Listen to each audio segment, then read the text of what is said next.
So Um, as the 2000s and 2010s went on, you of course kept writing and publishing many great books. I would just want to give a brief shout out to some of them, like Rainbow Street Pets, which is anyone who hasn't read this, it is such a beautiful series of 6 stories, all about kids rescuing animals from the Rainbow Street Pet Shelter. Really emotional, really touching books, and a lot of fun. This is the bind up of all the books together. This is how it was published in Australia. But overseas in America, they were actually individual chapter books. So look out for those. And there was a novel, Raven's Mountain. And the first in a while was a picture book called The mm, Princess and Her Panther, that was a really great story. And one that was I think about 20 years in the making, you have said before. yeah. The next sort of really special book that we got from you was seemed to be, as someone who follows your books in your career, such a sort of a 360. It was such a different kind of book for you. That was Dragonfly Song, which is a hybrid verse novel, I'd sort of say. Um, it could it won the Prime Minister's Literary Award. It spawned, I'd say, not exactly a sequel, but maybe a sort of a companion book in Swallow's Dance, and the most recent one, Cuckoo's Flight. Those 3 companion books. Um, could you maybe share a little about how this came to you in the first place? As I say, it was such a different book for you, and I found it so intriguing, so interesting, a lot of depth to it. It sort of felt like you've been working up to writing it your whole career, you know. It was just such a great, really deep read. Could you share a little about the inspiration of it? Well, first of all, I think I have to say thank you for saying that it did feel like the book that I had been working up to my Mm. whole career. On a sort of more superficial level, I think that was partly because when I was a kid, I always thought I would grow up to write eh, like sort of ancient history, because I was infatuated with Rosemary Sutcliffe and Mary Renault. Yeah. And certainly Mary Renault's influence can be seen in inspiration of storyline.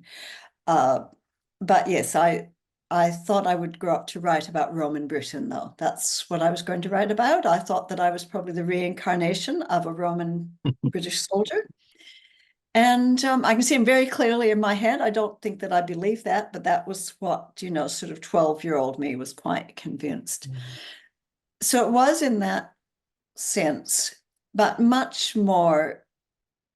Yeah, so the inspiration came from the book that I mentioned very briefly, or the manuscript that I worked on in my first couple of years of writing, uh, The with Last Priestess. The Last Yes. Priestess, yes, which actually was very nearly published. And I think I'm glad it wasn't, because it would have, if it had been published and had any success, it would have taken my career in a really different direction. And I'm just Mm. really so glad I've ended up kind of stuck in middle grade mostly, Mm. because I think that's where I am. Mm. And so, but what I did was this story kept niggling at me, and I mean it was a huge manuscript. Um, I didn't know anything about editing when I wrote it. Mm. That was the first thing that struck me when I got it out and reread it. I thought I had edited it. I had fixed spelling and, sentences. I knew nothing about structural Yeah. editing or looking at the whole thing. Anyway, I got it out, I read it, I thought, I love this world, love part of the story. I don't want to write kind of what would have been kind of like very weird, Mm. slightly feminist literature. Um, Happy to be a feminist writer, but I don't think they were matching Yeah. the sort of weirdness, and so I sort of came back to it. Another problem was that the story always came to me in verse. And I felt that it was too long and maybe like too much backstory, or not backstory, but explanation of a Bronze Age world. I thought, I don't think you can do that in verse. And I was kind of, I tried writing it in prose, and I gave myself a task for Paul Cullen's Trust Me Too Yeah. anthology, that I would try this story and kind of see how it happened. So the story was fine as a short story in prose. Called The But Snake Singer. I just want to say The Snake oh, Singer thank you. in Trust I Me forgot Too. Everyone should read that. So, Yeah, well, of course, and the book was going to be called The Snake Singer for ages. I'd forgotten that. And my publisher very wisely said, just as all the children when I was in a class and would say, what's your next book called? The Snake Singer. So yeah, luckily we didn't go there. And but I still kept hearing it in verse. I knew it had to be in verse. And I just finally woke up one morning and I thought, well, what if I write it in a combination of verse and prose? And I didn't know if that could be done. I didn't, and now I think actually that oh, my mind's gone blank. Anyway, I think it had been done before me, but I didn't know that. And so I called my editor, and being very lucky to have a good relationship with my publisher and editor, which is now Allen and Unwin. Um, and I called my then editor and said, look, you know, this book I've been kind of talking about for 10 years, 12 years. Um, what if I write it in a combination of verse and prose? And she said, well, yeah, why not? And I was so afraid calling her because I really thought she'd say, no, you can't do that. Um, and so that was when I started writing. So basically, I'd say probably about 4/5 of Dragonfly Song was actually written in verse. And then quite, then probably 2/5 or 3/5 were taken out, and I wrote them back into prose. But the story always came to me in verse. yeah. And I had to write it by hand. So it changed a whole bunch of rules for me, partly because of my neck and partly because of my handwriting. I have always written straight onto the computer. And Dragonfly said, no, you have to write it by hand. Um, and I mean, obviously, it was edited a lot, but I'd say it was one that, well, apart from changing parts back into prose, a lot of it really came very freely. And there was fiddling. And I'm sure there was a lot of editing that I've forgotten about, but it was one that really did pour out of me. And I actually think that a lot of it, you spoke of the depth. I suspect that some of that came from being the cathartic part that I omitted from peeling the onion. Mm. And so a lot of it, again, I had no idea why I was writing it. But I would say that that feeling of when you are like looking fairly physically disabled, you do often feel kind of left out, and you are often treated as being left out. And I think that that really was sort of where that depth came from. But and then of course the joy side of it was that these dragonflies. I mean, so dragonflies were not in the original story. Um, and but then when I saw the shape of the book, and I don't know what I mean by that, But it's like when I saw the book as a book, Yeah. not a story arc, and not as a book with a cover. So anyway, I was doing Tai Chi and I saw this beautiful blue bubble, and I knew that was my book. It was so beautiful that I was kind of weeping as I did my Tai Chi. We were a small and probably eccentric group, so nobody noticed, you know. And but I thought that's the shape of the book. And then the next day I saw a dragonfly and it was exactly the same color as the blue bubble. And this kept happening to me throughout the story. You know, I found this little flint. I thought it would be an offcut because I thought I couldn't possibly just put my hand down and find a flint knife on a beach in Denmark. So figured it was an offcut until I actually studied flint knives and I looked and I, you know, went out and cut a small branch with it. Picked this up on the beach, walked back to where we were staying, saw a dragonfly. You know, just this probably isn't true, but I felt like every time I made a major decision about the book, I saw a dragonfly. And so, you know, when my editor said gently, well, we don't think Snake Singer is a very sort of saleable title. And we started thinking about it. And I think that was probably the point at which I also thought was making up her name. And I thought, well, oh yeah, I'm actually the boss. And we know very little about the Minoan language. Like after that, it was actually Archaic Greek. So Mm. the of the two writing systems, Linear A, which is what they spoke at Dragonfly Songs time. And we don't really, there are very few words that they know of that still.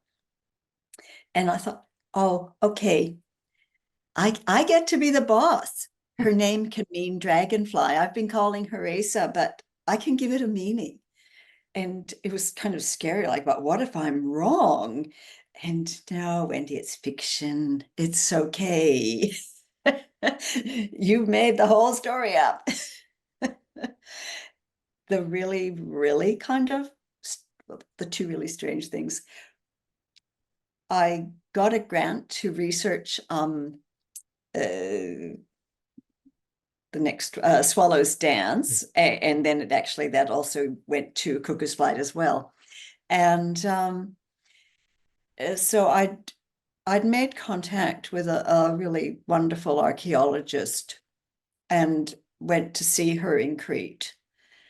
And she just, I learned so much that day. She just really drilled me on picking up pieces of pottery and saying, okay, now is this one sort of 20,000 BC or 1625 BC? And by the end of the day, I could tell. I've forgotten now, but I could actually tell the difference by the end of the day. Anyways, then she said, I got up my nerve and showed her the picture of the cover because the book Dragonfly Song wasn't actually out yet.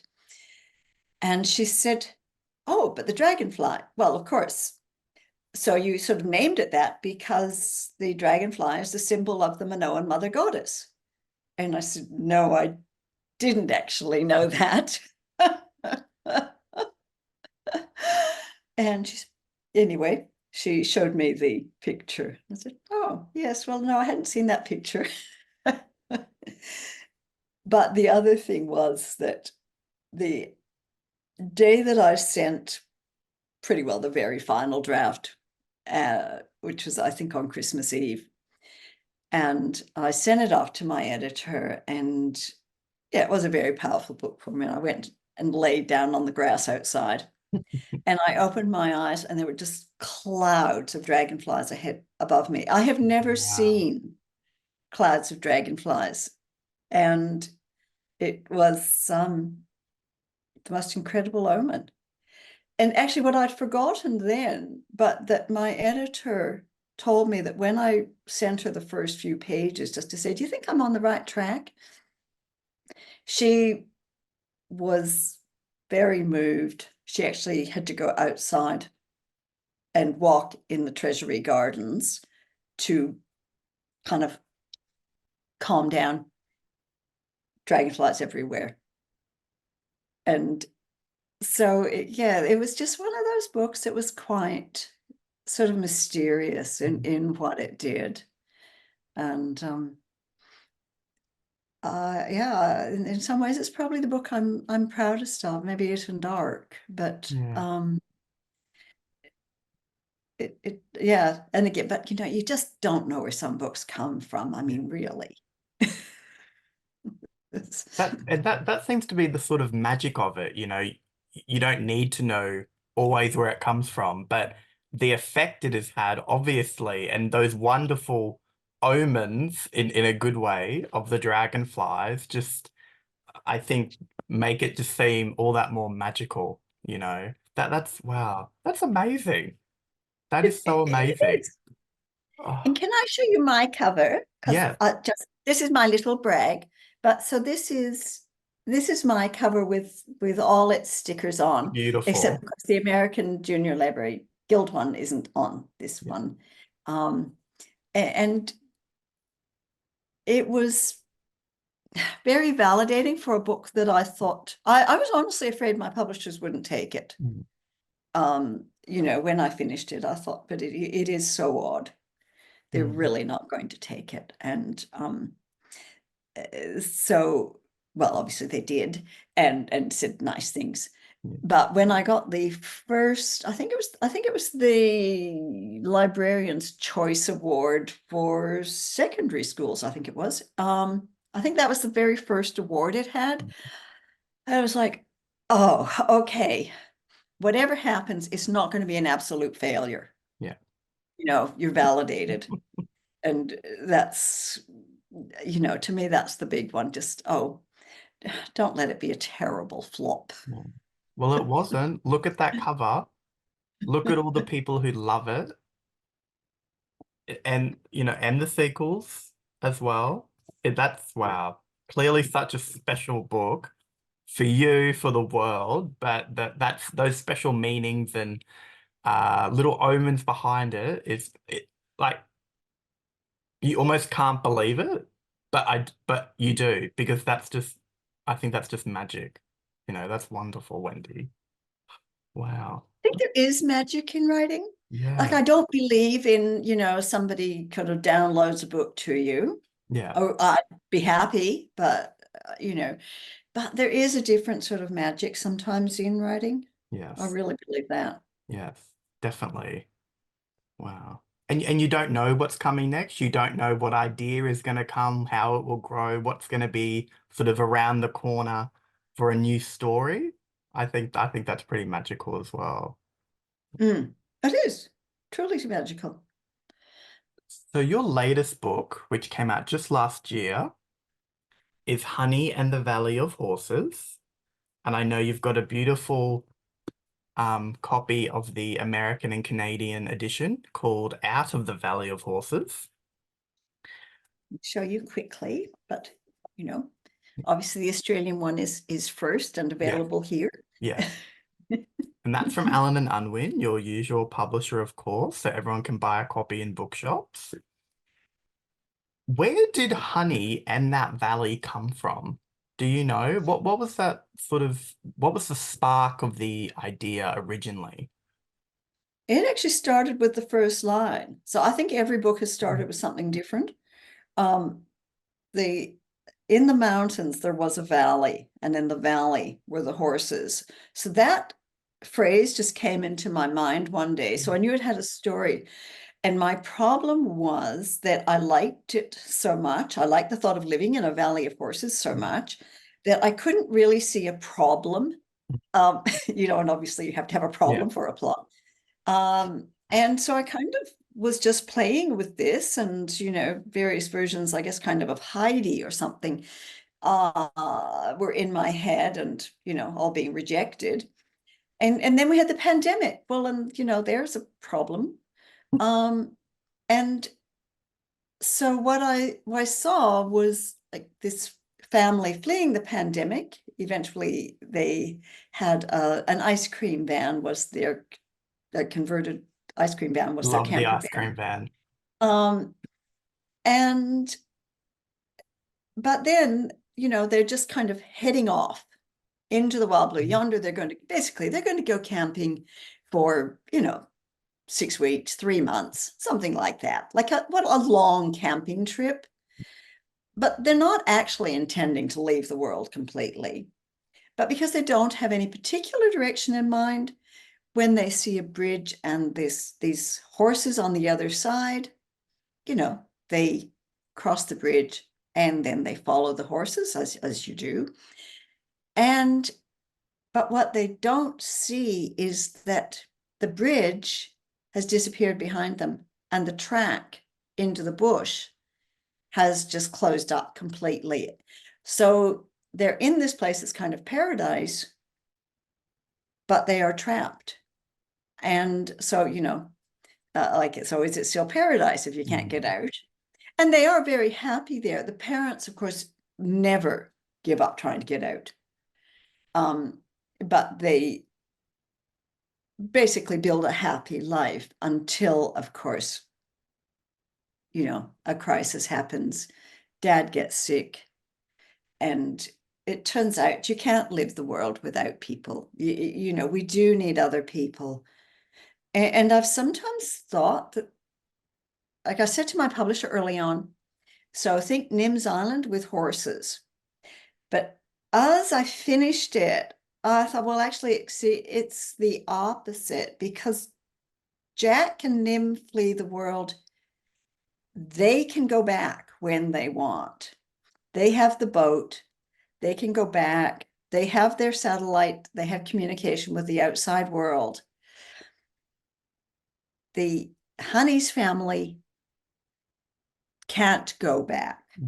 They have no communication. They have no idea whether anybody else has actually survived the pandemic. And so in some ways, it's the exact opposite of Jack and Nim are trying to protect the island from the outside world. But in Honey, because we all learned through lockdown that we needed other people. And so Honey's family actually is trying to reach other people. And so to me, that was sort of an interesting thing when I realized that they were that kind of opposite thing, even though there's the living in the secluded paradise part, which is fun.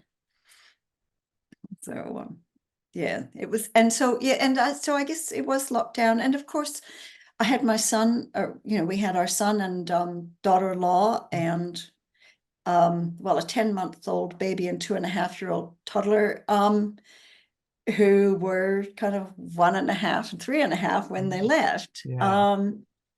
And so I think that experience of being this tiny community, but then also the cutoff point, because both my parents died during the writing of the book, and my dad died during lockdown, of course, when Australia's borders were closed, so that I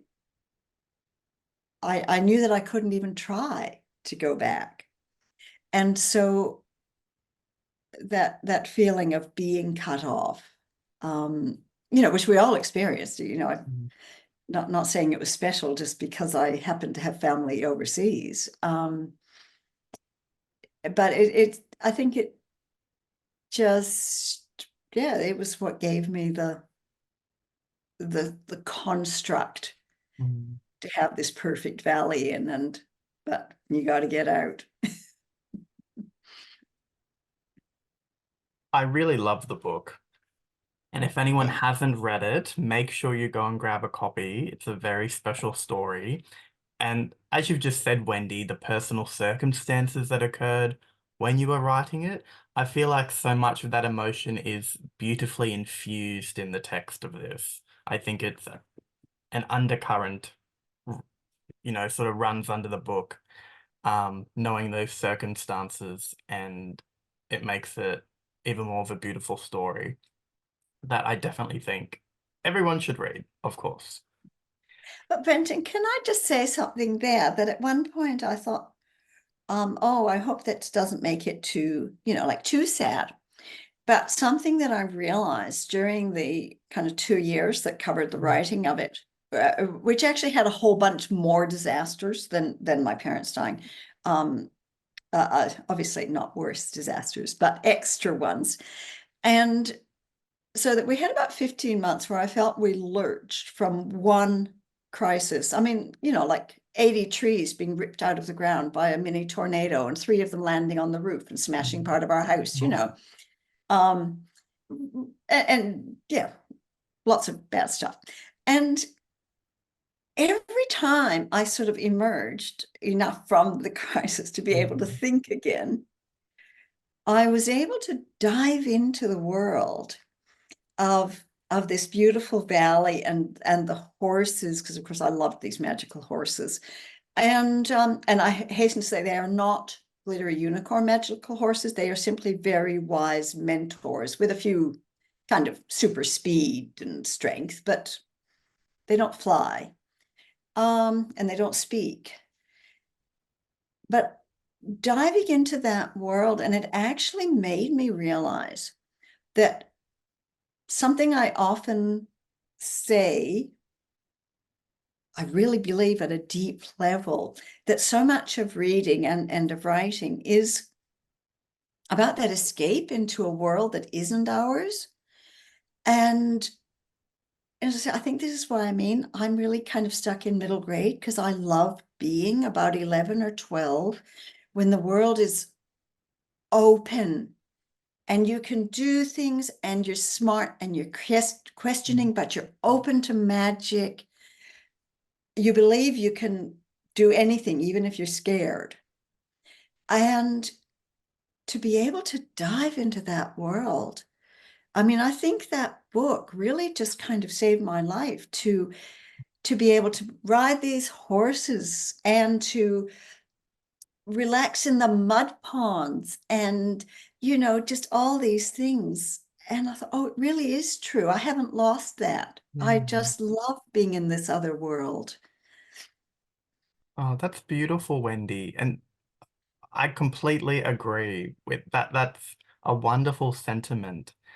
And I think it's the same as a reader, a book is such a place to escape to. It's such a safe haven. So knowing that writing a book for you is that same feeling and that same effect, I think that's really special. But so this must be one, obviously, that's very close to your heart. Well, it is. And I sometimes say, of course, your recent one is always like the youngest child, Yeah. the smallest puppy, so that it needs, a little bit of extra Yeah. love. And because it just came out in North America last week, it's sort Yeah. of like it's a baby all over Yeah. again. Um, eh, yeah, but it is a special one to me. But certainly through this conversation, I've forgotten just how many were until you bring them up. And think, oh, I remember the inspiration for that. Oh, I'm glad. I'd like to just finish by asking a couple lightning round sort of questions about general writing career of yours. Um, I'd like to know if there is still rejection and still challenges for you as an established author. What sort of challenges are there now compared to early in your career? Is there anything that you can share? Um, oh, I mean, there are still rejections, and I guess I'm at a very lucky position that I can talk to my publisher early Yeah. on. And believe me, I know people say, well, you've earned that and all that. Fine. I'm still really grateful for it. Mm. I really appreciate how lucky that is. And so, I rang my publisher a while ago, or, we set up a call. I said, well, this is what I'm thinking, and then I go on thinking, and we have another call 3 months later and say, oh, I'm thinking this now, Mm. and she'll say, oh, yes, but not sure about that. But what about this? at a stage where it's still entirely plastic and Yeah. I can move it. I wrote one picture book that my publisher and editor liked, but acquisitions said, yeah, but don't forget we're publishing somebody else's that's very similar, already in production. And they said, take it somewhere else. And I've never got around to it. Mm. So I think the challenges are simply all the challenges that we face with competing media. Publishing is just much, much tighter than it was. Yeah. Books, I suspect, I don't know for sure, but I think books are probably actually cheaper, like for inflation, Yeah. uh, than they were. Writing long books which are classed as children's rather than YA is not a good marketing decision. Um, well, because they're priced cheaper. So from the publisher's point of view, Right. from my point of view, they take a really long time. Um, and so there are all those challenges. Yeah, I do think publishing's harder. However, there is more support now as a starting Mm. author, that you can join so many online groups Yeah. as well as, local ones. So I think that people shouldn't be too discouraged. But I do say to people, don't give up your day job, not in a mean way, but I think you can be more creative if you have Yeah. some money behind you Yeah. so that you are not trying to turn out something that's your version of the 600-story treehouse. Yeah.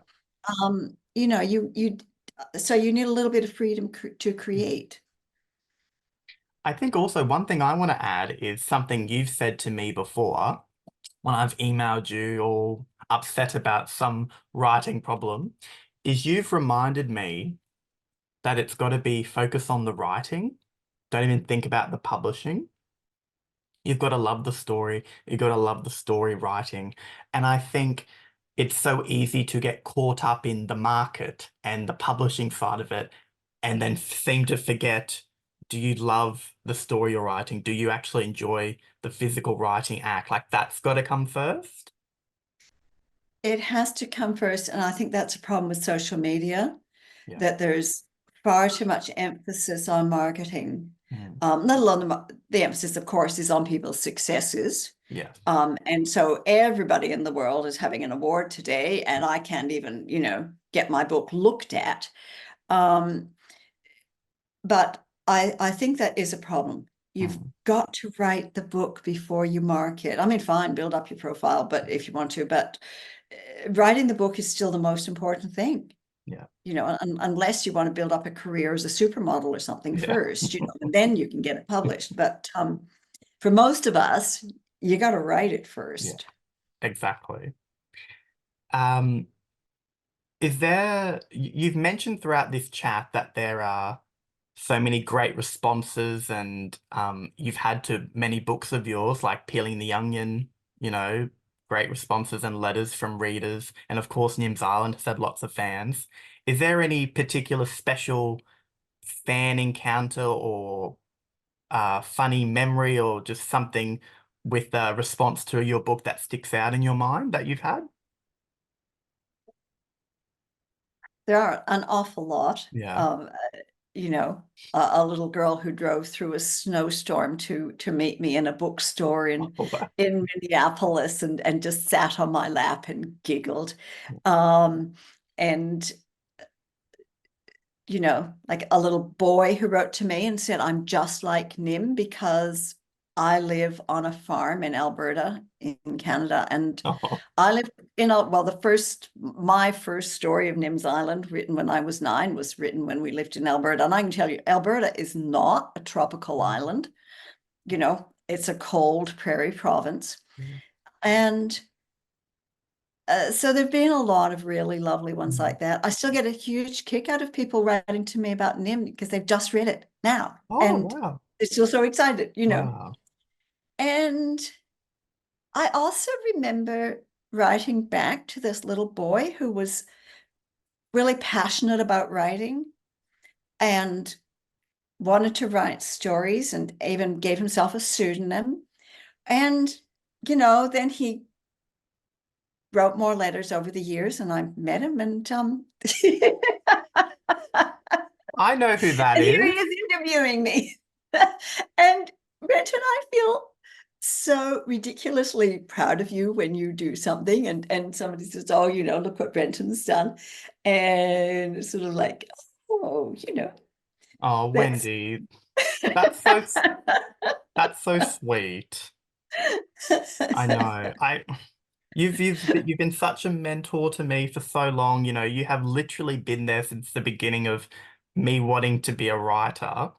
And I can't believe it sometimes, but the generosity and support that you've given me, but so many other writers as well.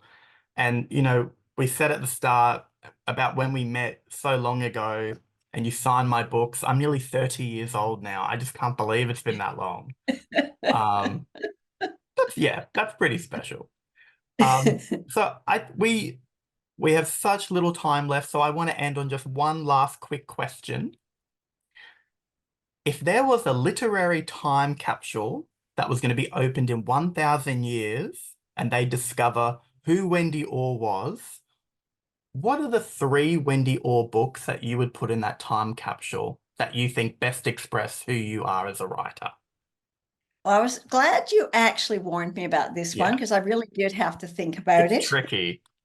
And I actually chose Ark in the Park because it was such a special sort of personal look for me. Also, when I read my Ark in the Park aloud, I haven't found any words that I would change.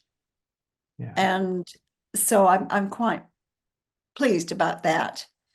And Nim, because Nim, I don't know if every word is as perfect, but when I read it, I'm surprised just how fun it is. yeah, And so, and so not obviously because Nin has brought me a huge amount mm, of life experience and she's let me travel. But yeah, I think as I say, when I read a different bit aloud, I'm surprised at how much I like it. And Dragonfly Song because of all that depth and who knows where it came from. yeah. So I decided these were the ones I would choose. I think they're perfect picks. I'd put them all in. If we could, I know, but I think those top three are terrific ones. I think that's a lovely note to end our chat on. Thank you, Wendy, so much for doing this and for talking with me today. I know a lot of stuff about your books we've talked and emailed about off camera, but it's lovely to do it on camera and discuss it. And I can't wait till I can dedicate a book to you and invite you to my book launch of my first book. You and so many other authors have just supported me and included me since I was a little kid, who just fell in love with stories. And I am so thankful. It means so much to have your friendship and to have your books in the world. I'm so glad I can reach on my shelf and grab a Wendy Orr book whenever I need to escape. Wendy's latest book is Honey and the Valley of Horses, out with Allen and Unwin, and you can visit her at wendyorr.com or Instagram and Facebook. Thank you, Thank you. Wendy. Thank you. What a pleasure. What fun.